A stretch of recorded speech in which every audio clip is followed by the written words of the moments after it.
Pas celle-là, l'autre.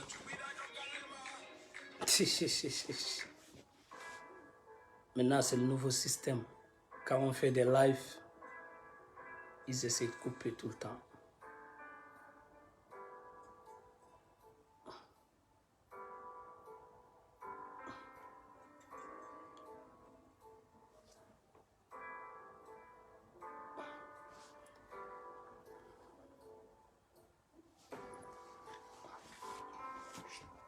Désolé, hein?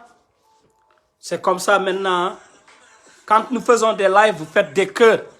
Sinon, ils vont couper les lives. Et c'est ce qui vient d'arriver. Quand vous êtes là, vous écoutez les lives, vous faites des cœurs. Khadim Salminim.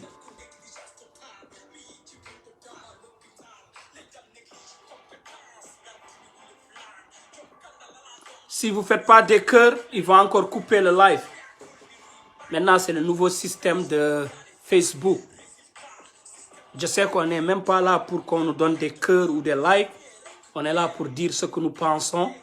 Mais maintenant, c'est Facebook qui exige que les gens ils font des cœurs.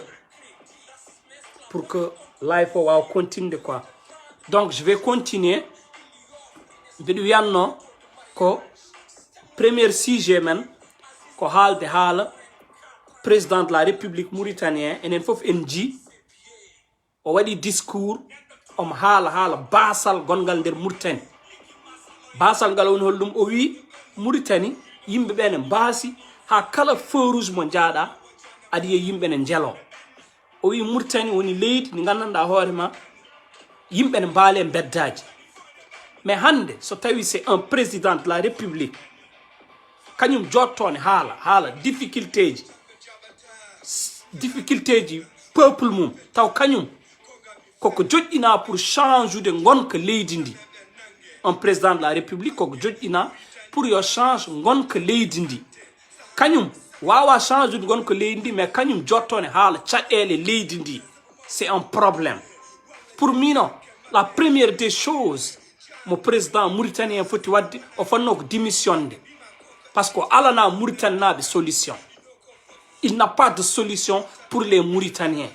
Bandirab Seylab, nous, la Mauritanie, on a le Sénégal à côté de nous. Et nous disons Sénégal. Est-ce qu'il y a une évolution au Sénégal, Wonion? Il y a la politique, c'est vrai. Les choses, les gens sont là-bas. Il y a des problèmes, c'est vrai, comme tous les pays. Mais il y a des trucs en construction quand même. Et nous disons des sentiers. Eden jiye gueɗe kese ene puɗa nder Sénégal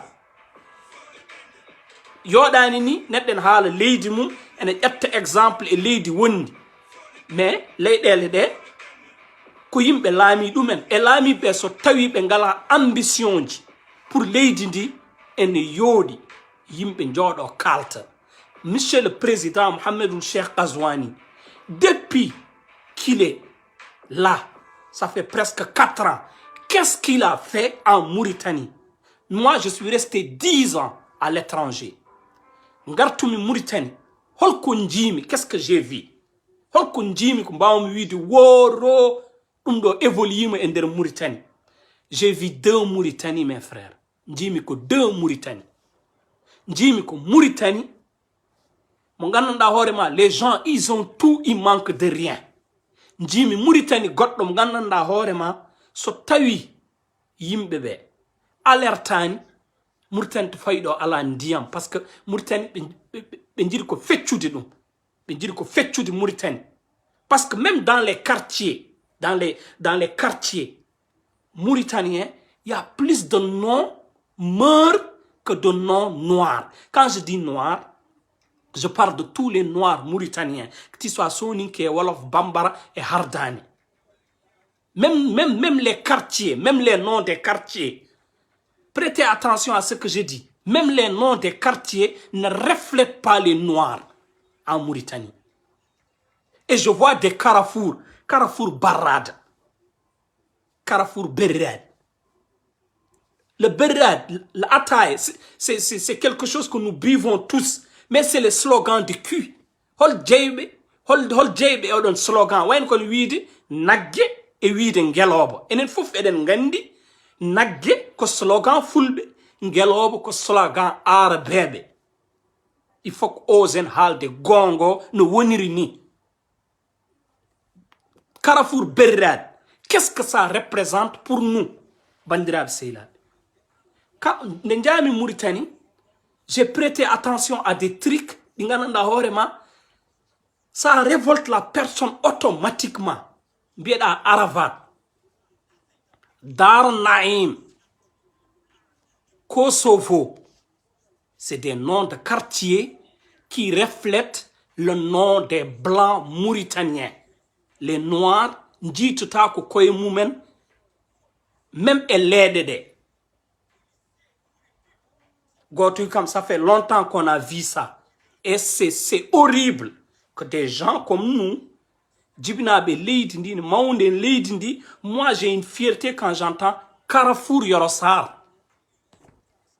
Goto Carrefour. Et puis, c'est pas des trucs imposés par l'État. Ça a été, c'est les anciens d'Elmina qui ont créé ce Carrefour. Ha wonti hande inde nde woniko. Bandrab Seylab, ils sont en train de tout faire pour nous exclure de ce pays. Et ben bada faire fof pour mbasen jeyede e leydi ndi. E formuji non e ben gona e ben bada dum e formuji. Formuji gile e jange. Bandirab Seylab, on n'est pas obligé d'apprendre l'arabe. Allah ndew tagi aduna o yani leƴƴi ɗi fof yo kal arab o wi ko anzalna alquran alkarim arabiyan o wi tan komi tellini qur'an e arabere goɗɗum fof ko yimɓe mbawi wadde pour wurdude eɗen poti wadde ɗum tawana arabere njuulu eɗen gandi neɗɗo wawa julde taw juldani arabere ɗum ne woodi par ce que ko Allah tellini diine. Mais on n'est pas obligé de travailler dans l'administration parce que on ne parle pas l'arabe. Et on doit m'obliger, moi, mon fils, il doit obliger d'apprendre l'arabe. Et si moi, je ne veux pas que mon fils il apprend l'arabe, je veux que mon fils il apprend le français. Bingelam, jinmi ko jang français.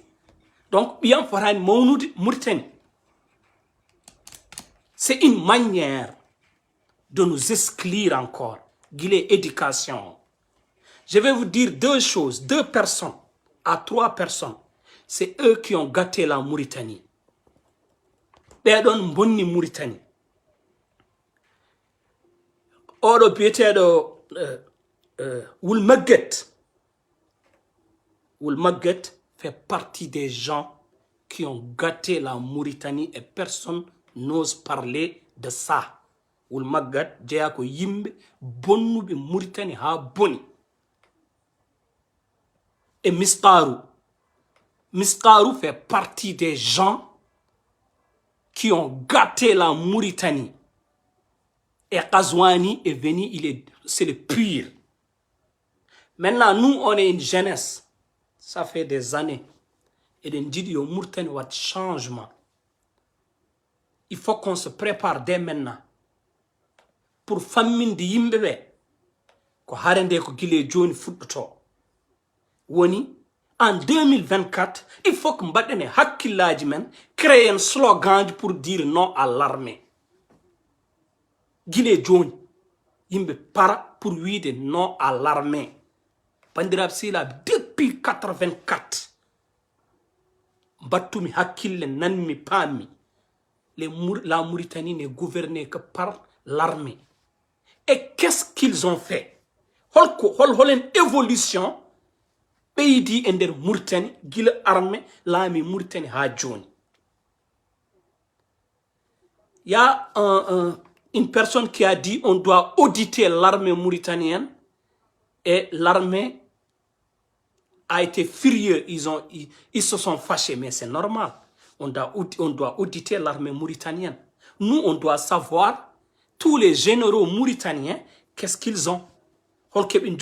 Parce que moi, j'ai vu, quand je suis venu, j'ai vu la maison de monsieur le président Mohamed Ould-Cheikh Ghazouani.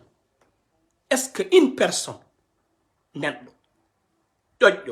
jogiiɗo hakkille biiɗo ko juulɗo est ce que doit avoir une demeure poɗɗo no galle monsieur le président Mohamedou Cheikh Ghazouani galle makko mo jogii no foti en foti mawnude ni est ce que neɗɗo diiniyanke en foti jogaade galle poɗɗo ni ala droit jogaade galle poɗɗo ni taw ko haalande gongo mais nous l'état mauritanien eɓe puntira men diine e diine men ɓe puntirat men o wallahi billahi tallahi kamɓe nguurani ɗum ɓe nguurani ɗum par ce que si Mohamedou Cheikh Ghazouani si c'était une personne correcte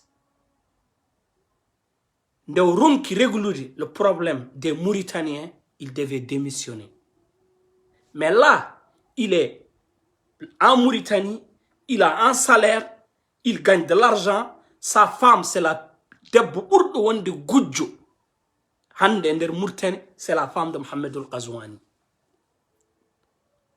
la femme de Mohamedou Ghazouani c'est la femme ɓurɗo wonde gujjo e nder Mauritanie ses frères et son cousin sont en train de partager le pays eɗen ndaara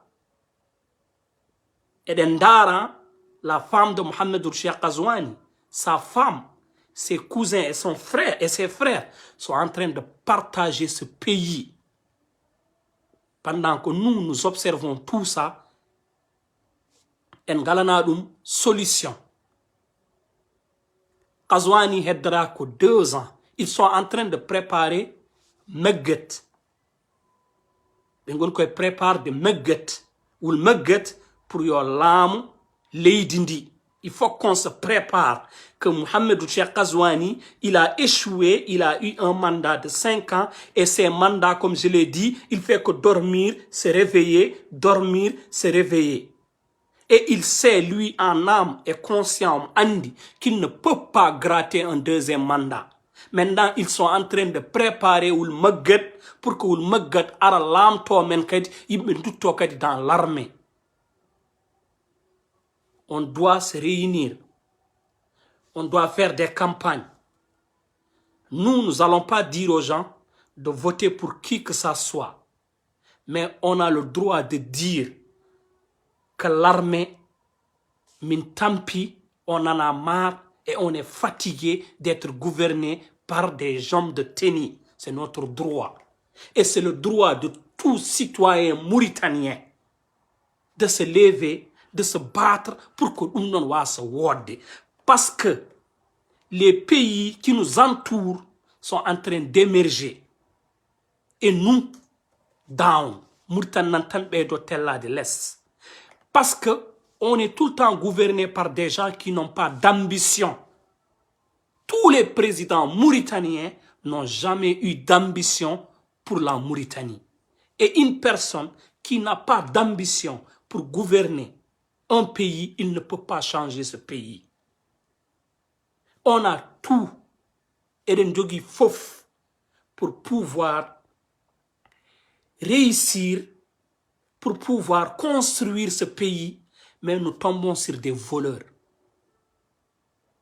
Jonathan koy wibe, Jonathan koy des gens qui n'ont pas de cœur, qui n'ont aucun pitié pour leur peuple. Mais gars, c'est visible. Mohamedou Cheikh Ghazouani, qu'est-ce qu'il a fait pendant son mandat? J'ai vu, hier, j'ai vu qu'ils ont débloqué des milliards pour la jeunesse mauritanienne. Ils ont dit qu'ils vont créer de l'emploi. Ils vont créer de l'emploi, ils vont créer des formations. Cet argent, ils l'ont déjà partagé, mes frères. Les gouverneurs mauritaniens, c'est comme des loups. C'est comme des loups. L'ami de Mauritanie, c'est comme boy. Théo, c'est ouribe. Toi, il faut cette somme que les Américains ont sorti pour que l'emploi des jeunes Mauritaniens, qu'on crée des emplois, le taux de chômage mauritanien, ils vont voler cet argent, ils vont le manger. Parce que Mauritanie, il n'y a pas de suivi. Ce n'est pas totalement calice, namde taki holto kalis mum naati, namde taki kalis mo jogi o holto nanni kalis o. Parce que même les gens arobe en badma audit c'est ɓe ngari a rokkat ɗumen kalis ɓe jejjita addunoɓe ɗon ko enquête de ma. Donc moi je ne suis pas sûr que c'est ces milliards que les Américains ont donné pour l'emploi et la formation des jeunes, ça va aboutir à quelque chose. Mon frère Hoff, quand j'ai écrit cet argent a déjà été volé, il m'a dit, Mar, il faut être optimiste. Il faut être optimiste pour des choses. Optimiste. Mais gilin jibineda ayera ko modji awa wonde optimiste. Certaines personnes peuvent être optimistes, mais minmi wawa wonde optimiste. Parce qu'ils n'ont rien créé. La Mauritanie, ils ont toujours échoué sur la politique de la jeunesse. C'est quelque chose qu'ils ont toujours échoué. Ils réussissent que sur quoi? Sur réunir des limams, meurent, les donner des milliards. Ils ont toujours réussi sur prendre l'argent de SNIM, le partager avec le directeur de SNIM. Ça, c'est des trucs qui réussissent. Aujourd'hui, on a le Tazias. Avec le Tacharona, ils font travailler certains jeunes Mauritaniens. Mais même ces jeunes-là, on les paye des miettes. Et pourtant, Djobo Web Kalisadio connaît le goût de boutique. Hier, que Pissou Djere, ni gagne marché, yatta samba dembo kumba rendin dumen naw dumen Tazias, ben ils font rentrer des milliards à des sociétés pendant que eux ils peuvent même pas gagner 100 000 ouguia. Et aujourd'hui enen fof enji Gurunda Mauritanie, la vie est devenue tellement chère. Les commerçants, comme je l'ai dit, ils font ce qu'ils veulent. Personne n'en parle. Comment moi je peux respecter un président, hein, à la Congo? Moi, je te respecte, mais me respecte à moi. Parce que pour que je te respecte, il faut que tu te respectes. Et pour que tu te respectes, il faut que tous les citoyens de ce pays mbadadoumen au même pied d'égalité. Mauritanie, quand le président il a dit, là où tu vas dans les carrefours, tu trouves des gens qui mangent, qui demandent du sadak. En Mauritanie, tout le monde demande du sadak. À l'hôpital, infirmier, hein, à l'aéroport, tout le monde demande. Dans les rues, les polices, miskarou, zandaram, douaniers, faut que yel tobe. Donc, il ne faut pas montrer juste la pauvreté sur les gens qui sont dans les carrefours. Eux, ils mangent, tout le monde sait qu'ils mangent. Mais dans l'administration aussi, tout le monde mange. Il faut que sadak même dans l'administration. Parce que, d'artinatma, arwane auto, namduma pièçage man, dokarum pièçage man, ngasna, wima dini elf, dini hamshin teyi. Donc, on garde sadak. Le militaire, c'est un demandeur de sadak. Le policier ko ñagtode sadak, gondo hôpital ko ñagtode sadak, gondo bureau de recensement ko ñagtode sadak, administration mourten fof ko ñagtode sadak. Donc le président qu'il arrête de jouer sur notre mentalité, d'aller à l'étranger, de faire genre qu'on est pauvre pour qu'on vous donne de l'argent, vous volez cet argent et vous le partagez entre vous. Nous on a compris tout ça. Kalta ko lamu mourten maguyat ko fo minam pami dum.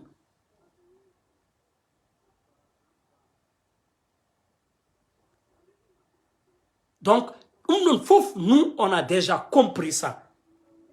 Il y a l'Espagne, mon pays est pauvre, les Espagnols aient pitié de la Mauritanie, ils donnent des fonds aux Mauritaniens, tu vas manger ça, toi, Kazouani, et ta femme, et les cousins de ta femme, et les frères de ta femme. Parce que la Mauritanie, c'est comme ça que marche la Mauritanie. Quand il y avait Aziz, c'est Aziz, il volait, sa femme volait, son fils volait, les cousins de sa femme volés, les frères de sa femme volés. C'est comme ça que ça se passe. Aujourd'hui, Bazouani, c'est un voleur. Sa femme, c'est la plus grande voleur qui existe. Les cousins de sa femme, et c'est eux, aujourd'hui, qui partagent les biens de ce pays. Maintenant, une jeunesse doit savoir ce qu'elle veut. Jeunesse, il faut en dire. Nous, on veut continuer à vivre comme ça ou on veut changer la donne. Jidden ko continue de wurde no gurdeten ni chaque jour yimmen pina en je ko welani dumen bada live uji Facebook ne kala wala jidden ko murten no wayni yo change. Bandirab, c'est la personne dans ce monde va venir changer la Mauritanie à notre place. Personne. C'est lui qui est dans sa chambre en train d'écouter Mar en train de parler. C'est lui qui est à Tazias en train de travailler. C'est lui qui est au milieu de la mer. Jogi lana mako, awa. Gondo Mauritanie, wada Michelin on. Policier d'arto de talio. Douanier et gendarme. Rappeur et danseur. Hay got wawa change de Mauritanie et placement. On est les Mauritaniens. On est des Mauritaniens. Il faut que nous comprenions que ce pays ne peut être changé que par nous. Et qu'on soit ferme. Il faut que parmen Mauritanie ala bawdo waylude dum so wana bibbe leydi ndi. Il faut que kadi ndartinen wiide en goƴaka système Mauritanie jahowo. Le système nous implique. On fait partie de ce système. Ce système, nous faisons partie de ce système. Donc nous ne pouvons pas, on ne peut pas laisser ce système faire ce qu'elles veulent pendant que nous, on observe, on regarde. Mauritanie, jeunesse mum, duty to yebata et to whoopidata, get it a lamb. En dépassi don. Barme jogor de weldo. So fasi ura. Hirand. Nyamte ko jam kon fewjite ko nyalom. En 2024, nous avons des élections mauritaniennes ou mauritaniens, autant pour moi. Maintenant, c'est dès maintenant qu'on doit sensibiliser la jeunesse mauritanienne. Tout, sauf un militaire. Parce que il y a une petite joga d'expérience et militaire, holko beidi et ngonka Mauritanabi, gilngoni Mauritanabi. Je donne juste un exemple. C'est lui qui est élu là. Mohamed Ould-Cheikh Ghazouani, monsieur le président Mohamed Ould-Cheikh Ghazouani.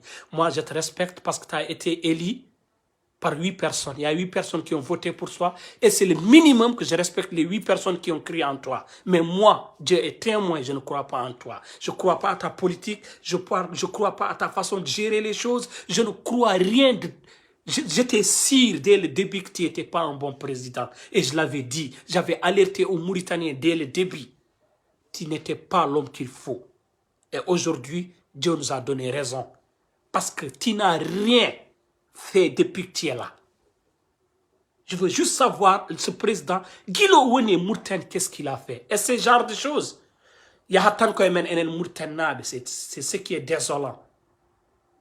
Ce qui est désolant, c'est des choses. Ingaranda horema kewa tanku Mauritanie, l'amo lady. 3 ans. A Haalan, a Delan, a Poussan, a Passan, Nyanden à Sénégal, pour avoir des discours, tu n'arrives même pas à t'exprimer devant des milliers et des milliers de personnes. Ce jour, tous les Mauritaniens du monde, ils ont eu honte. Parce que tu étais en un nom, ordre du jour sur TikTok. Tout le monde reprenait. Voilà ce qu'un pays, il mérite quand il choisit des mauvaises personnes. Lady, so subima yimbe lamdo aido, lamdo muddo, lamdo mo anda mo finani mo jangani. Koko hefti men Sénégal ko dum tan heftoto men pinel ne lande men tawen TikTok fof ne wonti président men yimbe ne njala dum parce que ronki halde mo god français ronki yaltinde dum e hunuko mum. Donc il est temps qu'on se bouge les coudes. Gourndam, je vais me siftor affaire got. De ƴettumi ɗo biyam avion au mois de juin quand Mohamedou Cheikh Ghazouani a été élu, de be poursi, ben jaltin char de combat. Ben bien là, mon Mauritanie, j'ai fait une vidéo. Je voulais aller, me dit non, de Mauritanie. Ma mère ne voulait pas que je vienne, mes parents, tout le monde. Hier, Dieu est témoin. Et kork Allah hanki, me won liggéey, hunde nde arteyam. Artireyam kollum nenam, yidana mi ara. J'ai fait des vidéos, j'avais des larmes aux yeux. Plupart des gens, ils disaient, oh, que wad cinéma. Mais n'jam Mauritanie, jettima aéroport Diaggane. Bien, j'ai compris que ma mère avait raison. Enen poti darade. Enen fof. Parce que wana normal. Aɗa wone leydi. Aɗa haɓe caɗe leydi ndi yumma. Kanyum hulantuma e gurdam ma. Wana normal. Neɗɗo ka gorko. Gorko foti ko salade. Gorko foti ko haɓede. Gorko foti ko waylude. Gonka yimɓe. Gonka ɓesgu mum jango. Qu'est-ce que nous on va dire à nos enfants demain? Enen holko mbiyeten ɓiɓɓe men jango. Mauritanie superficie mum no fotini fof. Ɓiɗɗo Mauritanie jogiiɗo hen terrain ɓaleejo en wawi limede. Holko mbiyeten ɓiɓɓe men jango. Qu'est-ce qu'on va dire à nos enfants demain? Qu'est-ce que la Mauritanie a construit pour les enfants de demain? École 10, école d'excellence. École mo mawnuɗen enen jibinaɓe 6e. École gonnoɗe référence men neɗɗo.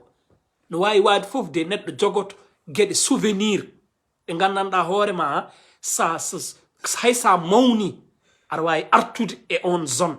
Jiituɗa hen hoorema, jiituɗa hen cukaguma.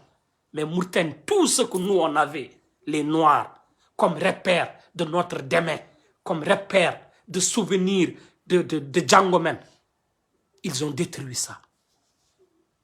Kala kon jogino den enen repère pour Django.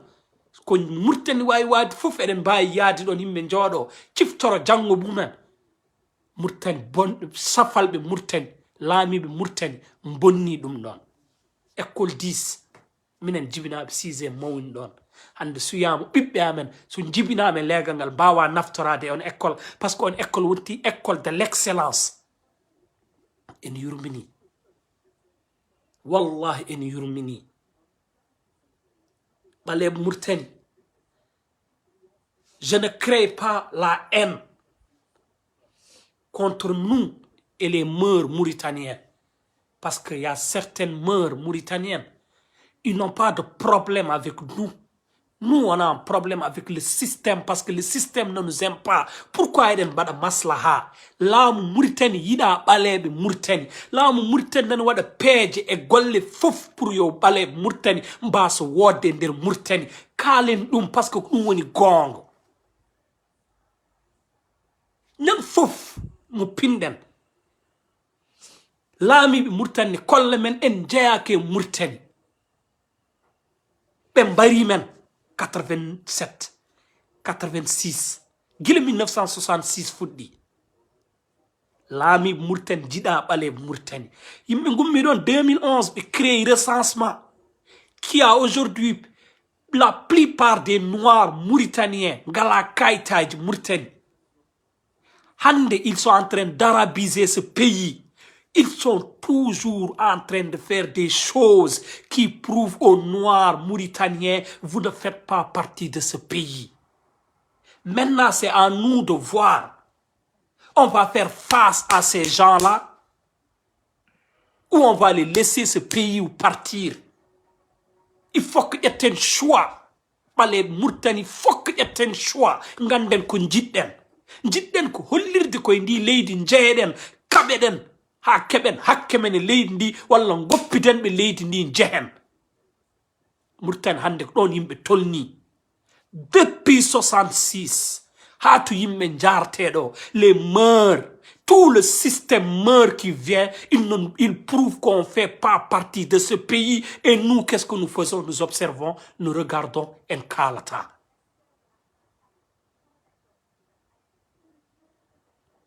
On va continuer. Il faut que nous fassions face à ce système mauritanien qui ne cesse pas de nous exclure de ce pays. Regardez les dernières nominations des ministres qu'ils ont fait. Est-ce que vous trouvez normal, logique, un pays comme la Mauritanie et constitution du monde ne cale les langues qui réunissent ce pays dans la constitution?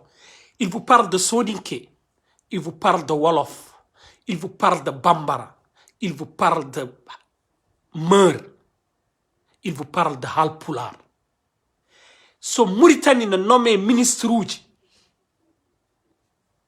on voit 80% des Meurs blancs nommés, 5% ou 2% des Noirs.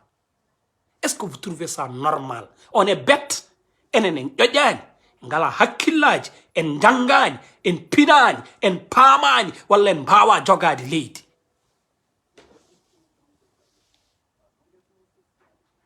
Enen en pinani en pamani en jangani walla enen, nous ne méritons pas d'être dans des postes ministériels. Enen en mbawa. Pourquoi le gouvernement mauritanien, chaque fois qu'il doit faire un gouvernement, on voit deux noirs? J'étais que deux balèges. Pourquoi en mbawa lamadi wala en jangani wala en pinani en pamani? Et c'est ce qui est en train d'affaiblir les noirs mauritaniens. Parce que même nos étudiants, quand ils vont à l'étranger pour Djangoudi, quand ils finissent, ils vont servir la France, l'Amérique, l'Allemagne, wherever, partout, l'Hollande. Ils ne vont pas servir la Mauritanie parce qu'ils ont peur. Ils ont peur de tout laisser ici et de partir là-bas.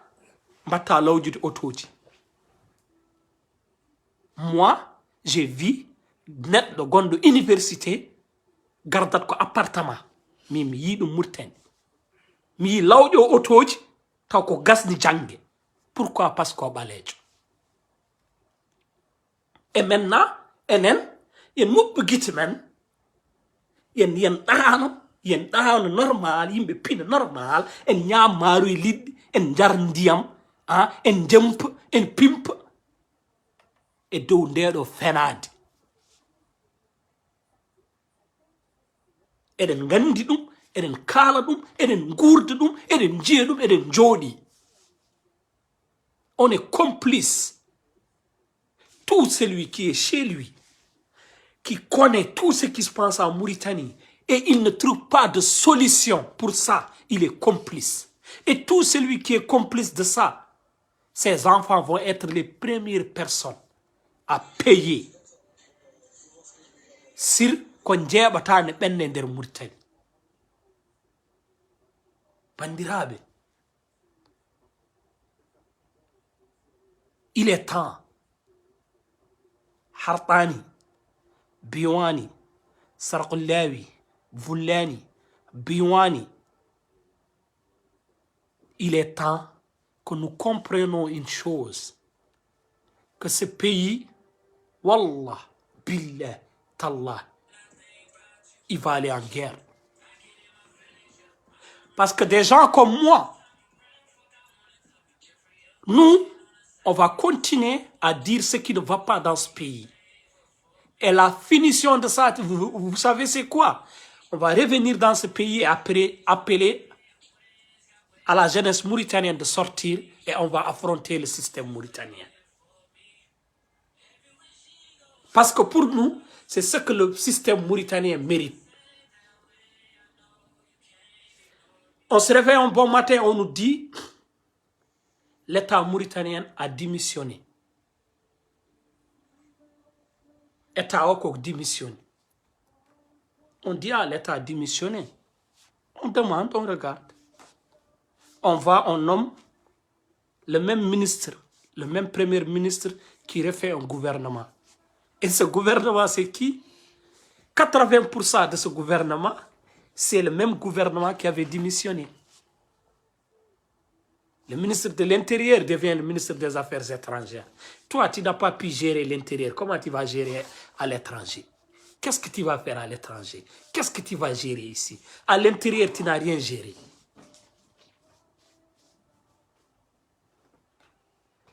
Moi, je suis vraiment désolé pour ce qui se passe en Mauritanie en général.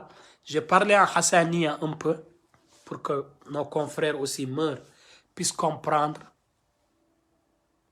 الأول كنت نتكلم على الرئيس محمد الشيخ قزواني. أنا نقول له رئيس باسكو نعرف بيني أنا وراسي أن ما زارك له كارت ما 8 بيرسون من رواقيش والزرقوا له كارت. يعني أنا فاهمه ويا نعرفه أكل بيه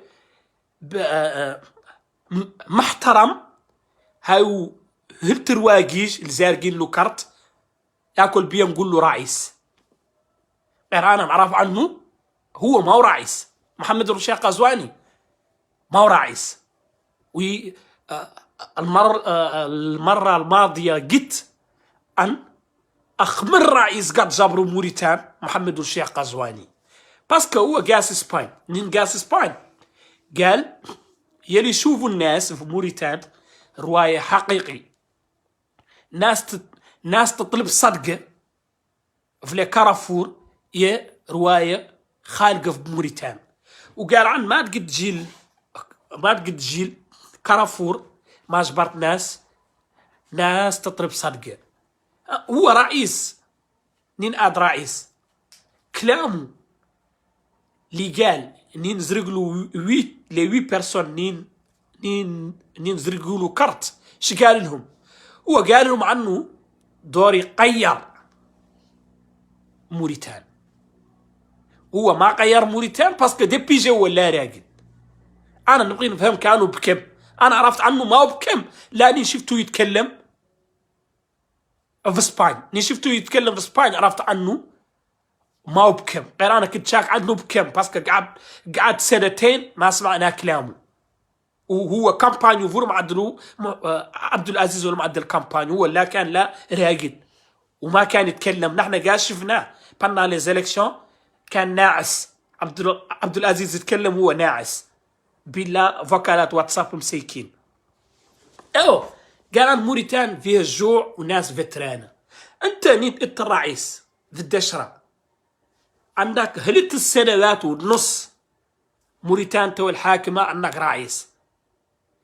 المشاكل فر انت ما قديت ونحن فهمنا عنك ما قديت.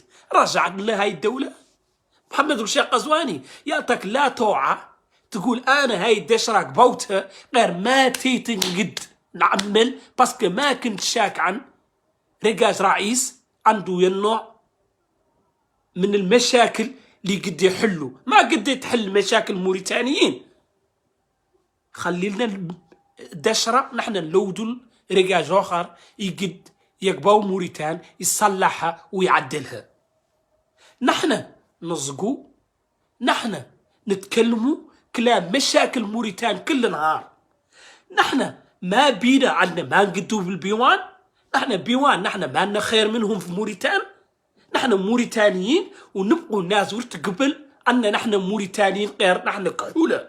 أنا كحل غير موريتاني ونبقي موريتاني فور يفهم أني كحل غير موريتاني.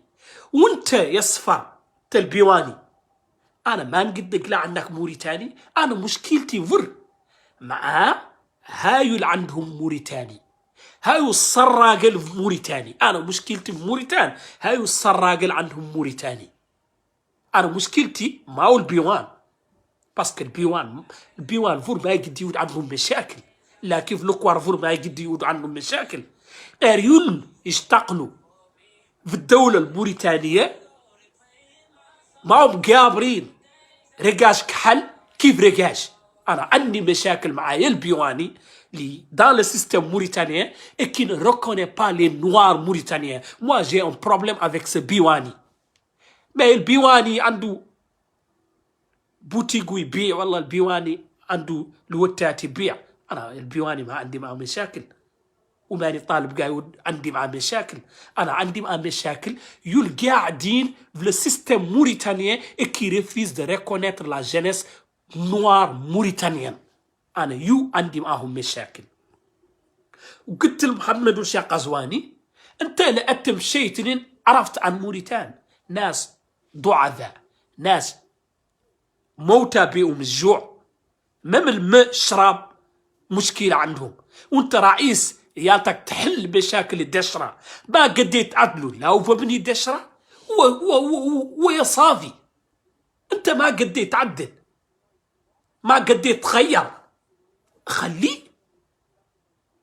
ارتل. لا مازلت راقد واعي وفاهم اني ما هو صالح شيء اللي يتعدل في موريتانيا. تياك فاهمه، ونحن مولي فاهمين ان الدشرة مالك ومفرغها عيالك، خوت عيالك موريتان مفرقينو هايو الناس. تا فام لي فرير دو تا فام et les cousins تا فام هايو هو الواكلين موريتان. وقلت شباب موريتان ان موريتان ما يقدر يغيرها، ما هو نحن موريتان ما يغيرها، ما هو شبابها، وشبابها يالك تفهم. نحن من كثرة فنكت موريتان رؤسانا لا صنادرة، وما هم نازلين بعرة واحدة الموريتان من معوية نين قزواني. موريتان شين زاد فيها، ما هو العنصرية ما زاد فيها، ما هو العنصرية والسرقة. وقلت موريتان مخسرها والمقت ياك بريمير ريغاج اللي مخسر موريتان هو فيها، باسكو هما بلهم يعرفوا عن موريتان. نحن ما لنا مجانين لا نطول قزواني او نوتر ماندا، باسكو ما هو نافع نشي. دونك هما بلهم يبريبارو المقت بور كو يجي ان 2024 هو اللي يعطي يؤد رئيس موريتان، ونحن ما لا نقبلو. ومسقارو ديزيام بيرسون اللي مخسر موريتان مسقارو. Misqarou, c'est la deuxième personne qui est en train de gâter la Mauritanie. Parce que شفت وحدين حد فرقال مسقارو يعدلوا فيديوهات يدعلوا. نحن ما تقدروا تقولوا لنا شيء ما قطن قال لنا. اللي ما يعرف نحن من زمن معوية نتضايقوا، من زمن معوية نحن نتضايقوا نين ورك. اللي عرفنا يعرف ان ديبي زمن معوية نقولوا شيء فرما وصالح موريتاني نقولوا. ومعوية يلعدل نصه ما فات عدلوا حد، باسكو يلقتل من الناس ما فات قتلوا حد. دونك يول كانوا يداوقوا دبي زمن معوية معنا عن قزواني عزيز ما يعني نحن ما يعنينا فيهم شيء. نقولوا يلف حقولنا، نقولوا يلف قلبنا. دونك تقول شباب موريتان ان يالتنا نوعاو، باسكو نشوفوا سنغال مالي هاو فر تغيروا وزاد اليهم شيء، ونحن شن زاد الينا؟ نحن ما ستاد جديد ما هو زاد الينا. نحن موريتانيين ما ستاد جديد ما هو زاد الينا. ودورنا نحن نكونتينو في هاي القضية. نحن ما نقدر نكونتينو. ومسؤولين عن البيوان ليعرفوا عن موريتان لا فاسون دونت تمشي ما يصالحها يمرقوا يقولوها. باسكو موريتان بلاد الواحدة ما فيها الماء، باسكو الناس ضعفاء وناس جيعانين. Un peuple qui est fatigué, un peuple qui a faim, quand elle se réveille, personne ne peut l'arrêter. Maintenant, on demande à ces mœurs qui savent et qui voient ce qui se passe en Mauritanie de s'impliquer, de parler avant que ça soit trop tard. Avant que ça soit trop tard.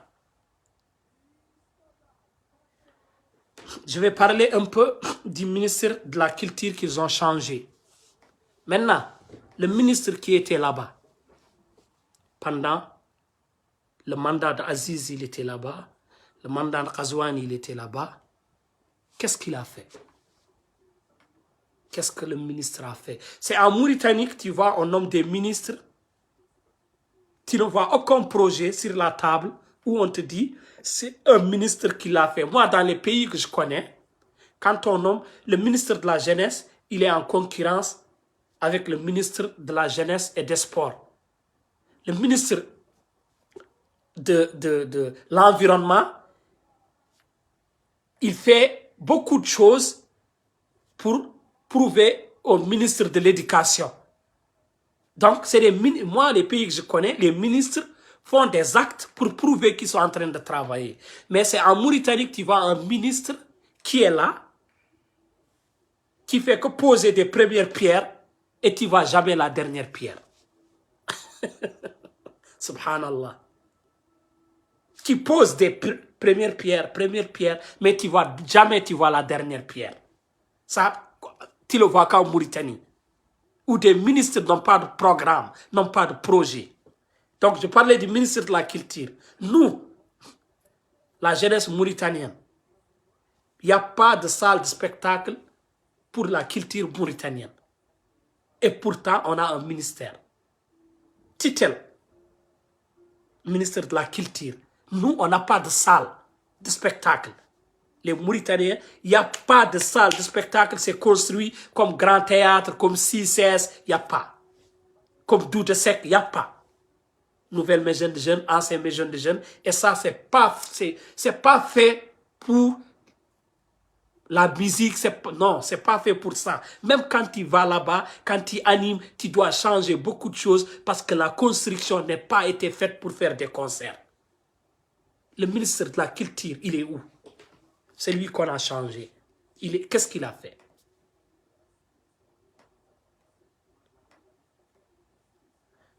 Il me dit le ministre de l'équipement et de transport a été remplacé par son secrétaire.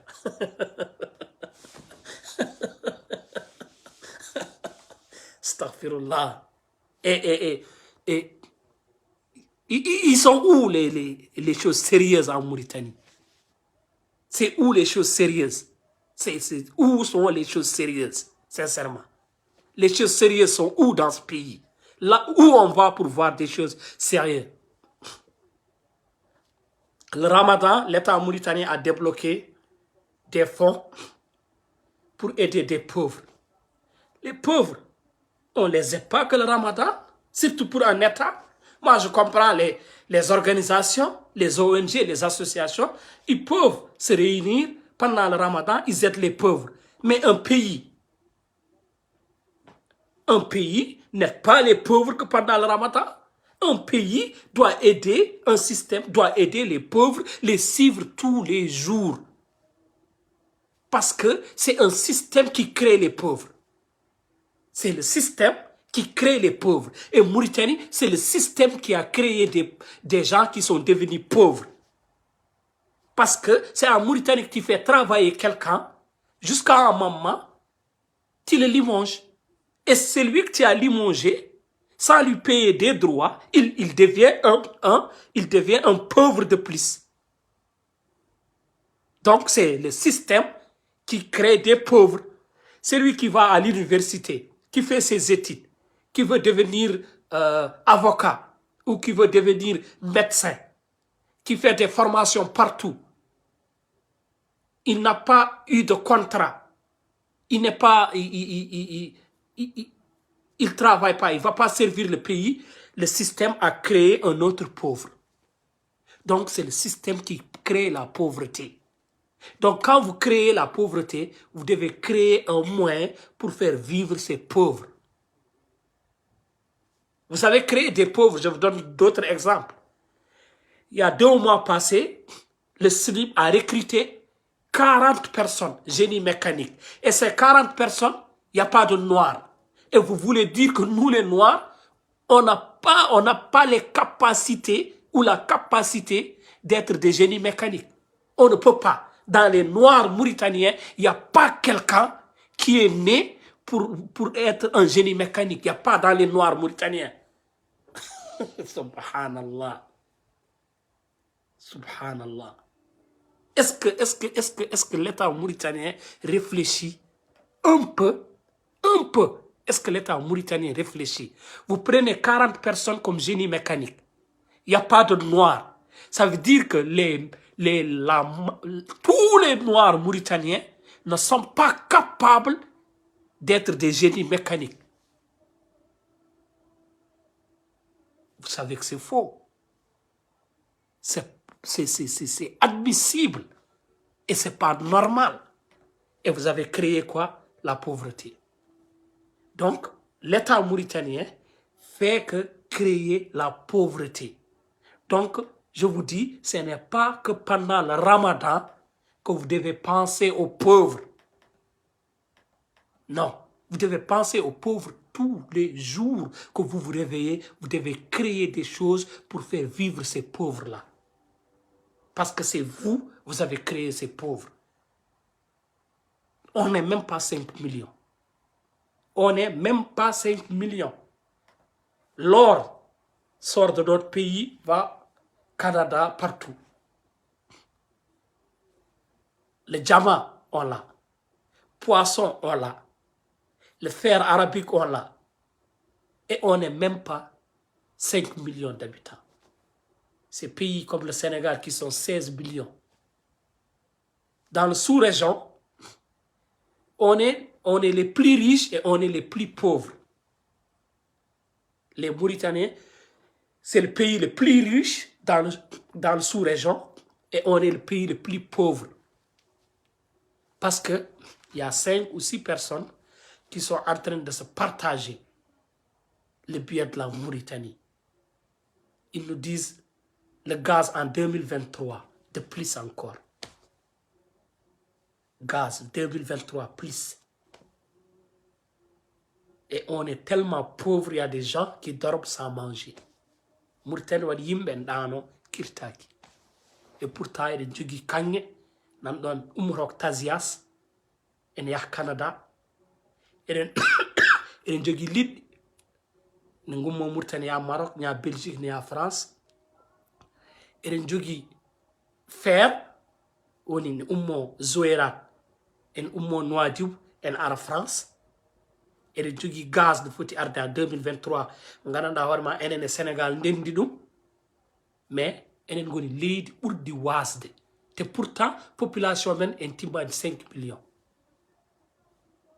Sénégal ko 16 millions wonno jeunesse Sénégal 18 ans ma fotte population Mauritanie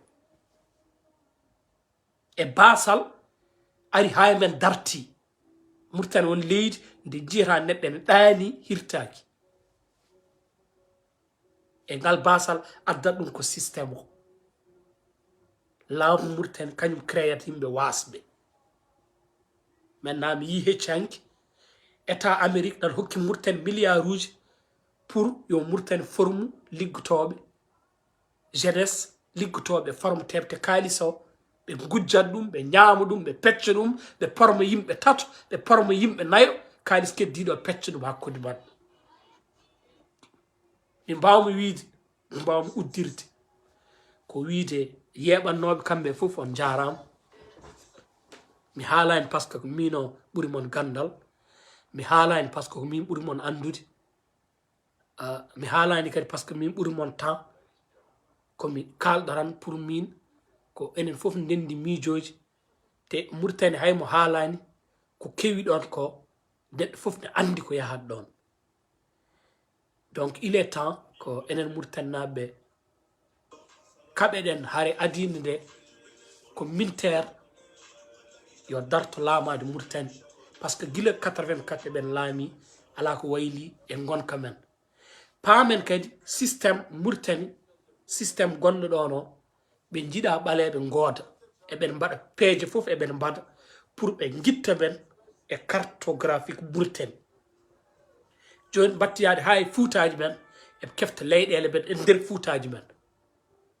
Batti ko ha yaade fuutaji men eɓe dépose maire uji eɓe jiiɗa wonde maire e nder leyɗele men te enen ɗum en cuusa ɗum ɓaleeje suusa yaade attar mi wiyen jogiiɗon leydi walla mi wiyen ndi leydi ko kañum jeyi walla yaha kiifa ɓaleeje hayso ñamminama kaani suusa miijaade ɗum yaade kiifa walla attar taw mbiyataɗa ko oumar jettoɗa ko Diop jaha attar walla jaha kiifa mbiyaɗa fowɗodiri ɗon leydi e wul nden ma yi ka beeɗa e yiide donc liberté neɗɗo to haaɗe ma fof liberté ma an ko ɗon foti haadde makko neɗɗo ka suusa wadde galle mum ko ala droit wadde ɗum galle ma donc eɗen bensidi par ce que so leyɗele men batti yidde heftede ha e nder diwanuji men c'est parce que eɗen jeeɓi e ɗum nden yaware ko enen jaɓi ɗum il faut guitten ndeɗon yaware mbeɗa salmina la dernière fois sukaɓe haɓanoɓe ha coka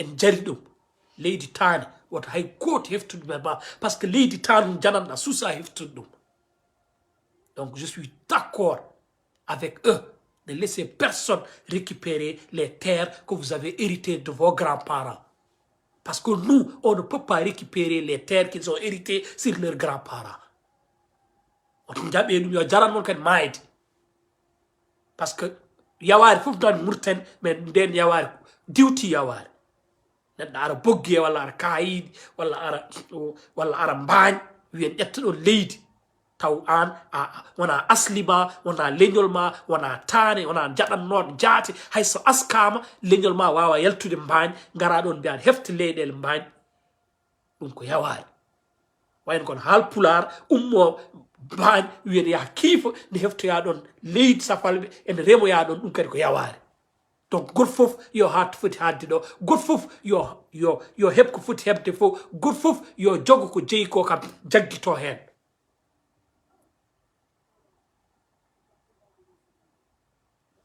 donc ɗum jiɗi noon uddirde il faut parrain la jeunesse il faut parrain pour haɓede par ce que murten leydi ndi namdi ko haare yimɓe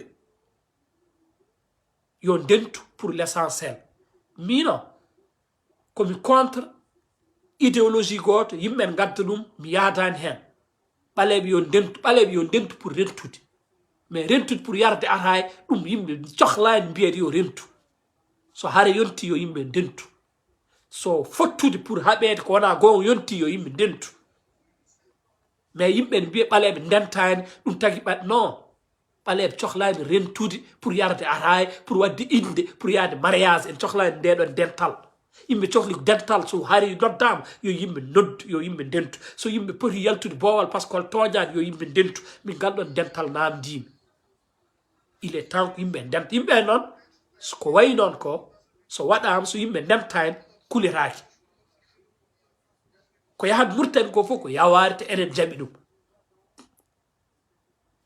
2011 cukalel Barar Bagamo o perti o yeehi o perti o maayi ko reeni makko perti en kamɓe ɗum noon ne fonno jarande men haɓede ha aduna fof faamu fotani wattude mais nde wonno en kaɓano ko haare nde ponɗen haɓede nde watti neɗɗo goɗɗo warama Abbas enen fof en jii par ce que enen jeeɓi Lamine Mangane avant Lamine Mangane en jeeɓima waraɓe 89 en jeeɓima waraɓe 90 en jeeɓima ha warde hande neɗɗo wayno ɗum kono yarde ndiyam ni mais sinno so warama ene jarani men enen maayde wattata donc ɗum tagui nana watta 87 waɗama 89 waɗama 90 waɗama 2011 kadi waɗama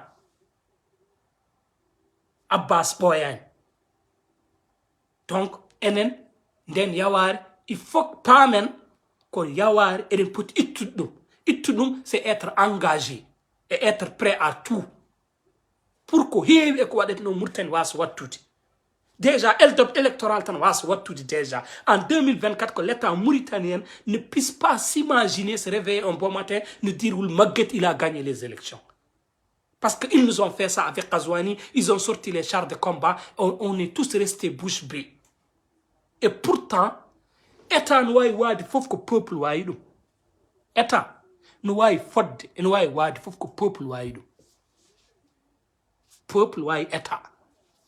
No wawi wade fof de, no wawi fodde fof ko peuple wawi État. Donc en 2024, c'est Ndjebima, jusqu'à qu'ils nous disent, oui, Woulmagat a gagné les élections, on va rebondir. On a peut-être même gasque. Te Guilé John, la jeunesse mauritanienne, Guilé John, Kalako Kewi, et Mauritanie, telle injustice. Le Jaran men, Wopud Himouj men, Hadjuj men, on se réunit en bloc et nous montrons qu'on est contre. C'est des ndidi lamu hula men, watte men hakkille, wodo ko réuni.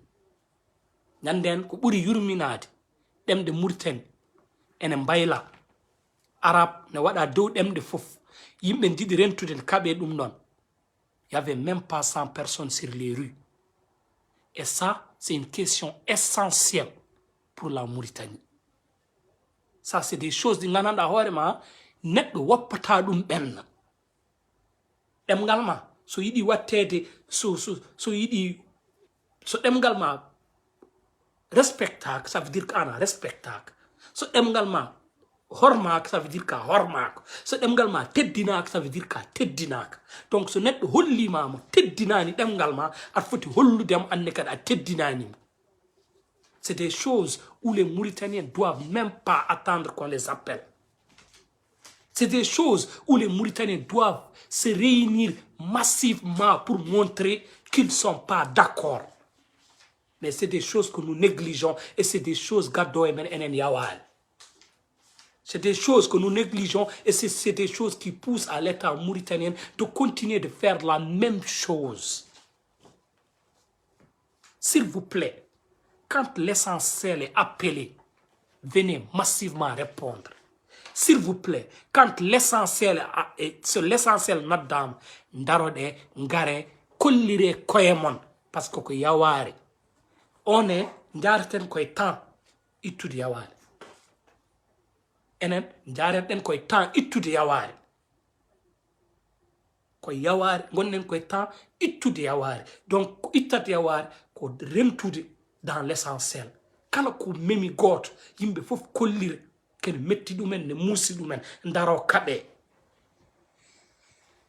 so goto fellama maayi yimɓe ndaro e lebbi ndaro e laabi lebbi e kitaji poɗɗen ko haɓede pour laamu Mauritanie hula men et puis c'est normal que laamu Mauritanie hula men parce que laamu Mauritanie a tout fait pour que nous nous montrons notre mécontentement. Ils nous ont tués.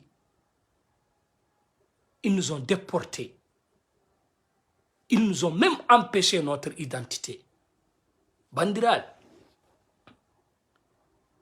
les gens qui sont en Mauritanie, ils bien alhamdoulilah parce qu'ils sont en Mauritanie.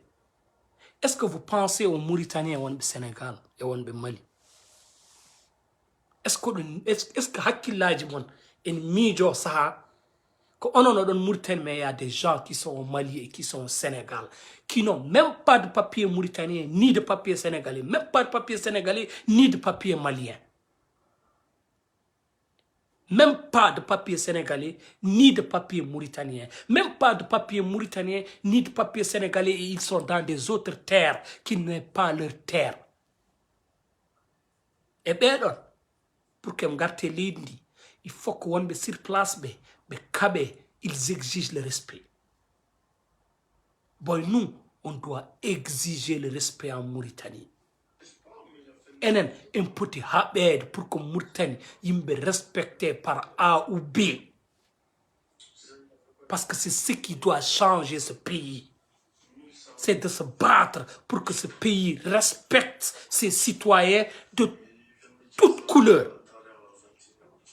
Violet, noir, blanc, il faut donner le même respect que tout autre Mauritanien. Et ça, rien ne peut nous pousser à avoir ça. Seulement quand une injustice est faite en Mauritanie, nous montrons notre mécontentement. C'est quoi? C'est quoi l'utilité de vivre si ton pays, tu n'as pas de liberté? Elle est où l'utilité de vivre si ton enfant ne se sent pas mauritanien? C'est quoi l'utilité de vivre si ton enfant en tant que Halpulaar ne peut même pas apprendre ta langue maternelle ou paternelle? Elle est où l'utilité de vivre dans un pays où même ta pièce d'identité, pour l'avoir, il faut descendre le ciel? Nous, on est dans des pays étrangers. 5 ans, tu habites en Belgique, tu remplis les conditions, ils te donnent la nationalité. En France, pareil. Canada, pareil. Tu viens dans un pays où tu es né, tu as grandi, tu as fait toute ta vie. Ton père a donné son sang et sa vie. Ta mère a donné son sang et sa vie. On te refuse la nationalité. Ou on a des doutes sur ta mauritanité. Elle est où l'utilité de vivre? Holen intérêt yimɓe jogui e o gurdam gurtenen fouf wonde tasia ha sen tirno auto walla jogui million ngaji walla liggo e société an liggin ɓale walla ɓale ɓen ligginma. Elle est où l'utilité? Enen gurdam men holen utilité jogui bandiraɓe sehla? Holen utilité gurdam men jogui en tant que murtannaɓe? So ɓoyi ma en mayiga mbiyen enen gubbiraki linditen woodi. On a vu Donnay, on a vu l'histoire de Donnay. Des gens, quand ils sont, ça mayi gubbetɗa ko Sénégal. Ça mayi gubbetɗa ko Sénégal. Parce que hay guenali jomumen ngala. Bandiraɓe, il est où l'utilité nous de notre vie? Taw ko haalande gonga. Otoji, galleji, halis, comci. Utilité gurdam men to woni? Nafoore gurdam men holto woni? Tampere murtanaji tampio mi yani même dans les pays baɗino Somaliens. Les Somaliens ne sont pas fatigués comme les Mauritaniens. Et puis ni jiɗɗen continuer de gurdam men. On est une jeunesse éveillée, responsable, intellectuelle. Elle est où notre bravoure? Pourquoi ce pays nous manque de respect pendant 32 ans? Et les Noirs mauritaniens, pourquoi la Mauritanie continue à nous manquer de respect pendant 32 ans? Le système mauritanien continue à nous manquer de respect. Gili yimɓe jibina ha joni. Elle est où notre bravoure? Elle est où notre engagement? Elle est où notre dignité? Une personne, quand on t'empêche ta pièce d'identité, on t'empêche ta liberté, elle est où ta dignité? La dignité, c'est la liberté. La dignité, c'est ta mauritanité, ton identité. Ta dignité, c'est le respect que les citoyens mauritaniens et le système mauritanien doivent te donner. Si nous perdons tout ça, elle est où notre dignité? Les Mauritaniens, où elle est notre dignité? Quelle dignité men woni? On va continuer à vivre comme ça. Moi, j'accepte pas.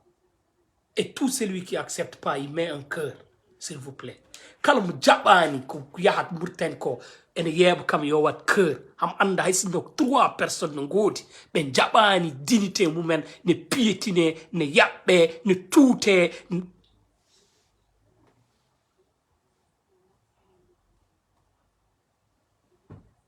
peut pas continuer comme ça, mes frères. On doit s'organiser. On doit s'organiser, on a la force, on a la foi de changer ce pays et qu'on nous respecte dans ce pays. Et on est obligé de nous respecter sur ce pays. Et sur le Saint-Coran, il peut respecter de Olid. Billahi, wallahi, tallahi, et respecter de Olid. Par A ou B. J'exige le respect, l'égalité de ce pays à partir de Hande. Et je sais que vous êtes prêts Et on va s'organiser pour que ce pays de merde respecte ses populations tous au même pied d'égalité. Que ça soit noir, blanc, violet. Il est temps, mon gars. On ne peut pas continuer à nous piétiner pendant 32 ans. On tue nos intellectuels, on se tait. On tue notre jeunesse, Lamine Mangane, on se tait. On tue Abbas, on se tait. On nous empêche de marcher, on nous empêche de parler, on nous empêche tout. Et on continue à se taire. J'en ai marre, je suis fatigué de système de merde.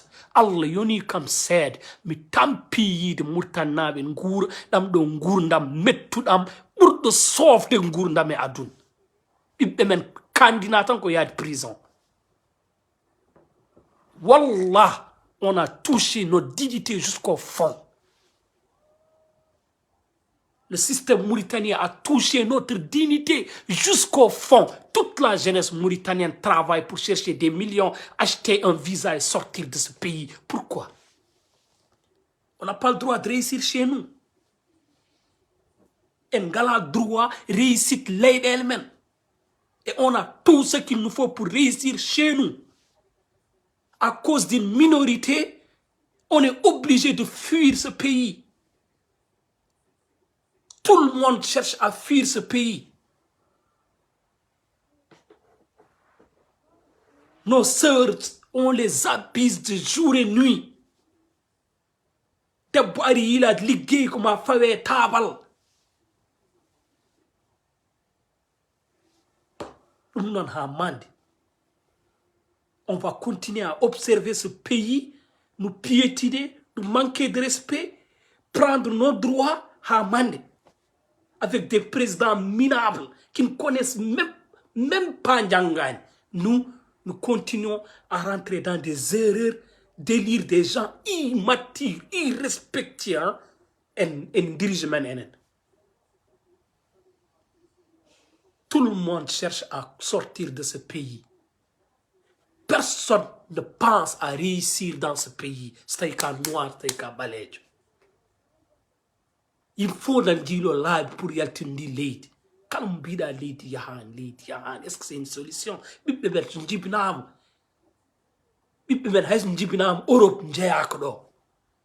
Un jour ou l'autre, ils vont rentrer chez eux. Et pour qu'ils rentrent, qu'ils soient au même pied d'égalité, il faut qu'ils me cabent pour que l'aide change. Moi, j'ai juré de ma vie, je ne vais jamais verser en larmes pour ce pays, mais je suis prêt à mourir pour le pays.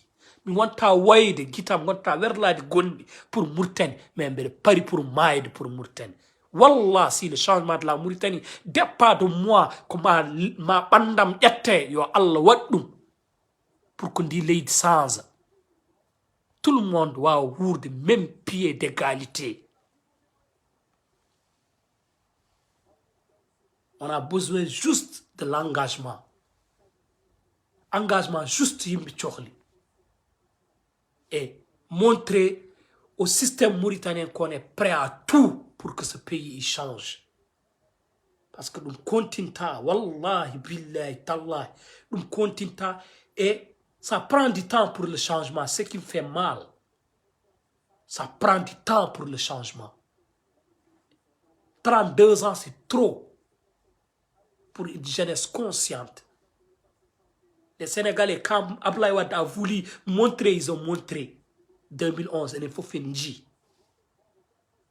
Préparons-nous. Ce pays doit changer et on doit la changer.